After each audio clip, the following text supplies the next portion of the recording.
La mobilisation des Gilets jaunes entre dans son 5e mois et elle n'a jamais été aussi faible. Pour le 21e samedi consécutif, 22 300 manifestants ont été recensés en France par le ministère de l'Intérieur, contre 33 700 samedi dernier.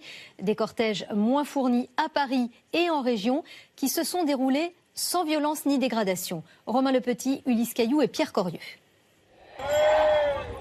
La grande arche de la Défense, investie par des gilets jaunes venus se faire entendre au cœur de ce quartier symbolique. C'est une manière de montrer qu'ici il y a beaucoup d'argent, que c'est une place forte du capitalisme et que c'est un peu ce que beaucoup de gilets jaunes combattent aussi, toutes ces inégalités et ces écarts. Les plus riches gagnent toujours de plus en plus et les plus pauvres de moins en moins. Donc il faut partager ça. 3500 manifestants recensés à Paris selon les autorités, dont les derniers sont dispersés par un nombre important de CRS.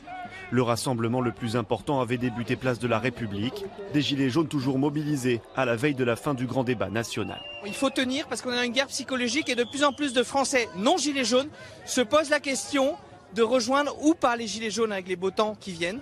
La manifestation déclarée s'est déroulée dans le calme. Mais par moments, certains ont voulu sortir du parcours. Leur objectif, rejoindre les Champs-Élysées, interdit à toute manifestation, ou encore bloquer le périphérique parisien. À chaque fois, les forces de l'ordre interviennent sans attendre. Des manifestations avaient lieu partout en France, comme à Rouen, ville désignée lieu de rassemblement national. Quelques centaines de gilets jaunes ont défilé dans le calme. Les plus radicaux ont incendié cet engin de chantier. Quelques poubelles aussi, que des manifestants pacifiques tentent d'éteindre. Après 21 mois de mobilisation, les revendications du début sont toujours là. Notre première revendication, c'est la même qui pourra arranger tout le monde. C'est le SMIC, l'augmentation du SMIC, des salaires, des pensions. C'est ça qui redonnera le pouvoir d'achat.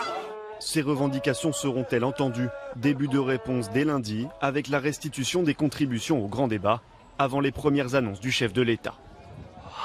Et vous l'aurez corrigé de vous-même, il ne s'agit pas du 21e mois de mobilisation, mais du 21e samedi. Le 17 novembre dernier, au premier jour de cette mobilisation, il y avait 282 000 personnes dans les rues, selon le ministère de l'Intérieur. Près de 5 mois après, 22 300 donc pour ce 21e samedi, la plus faible participation pour ce mouvement.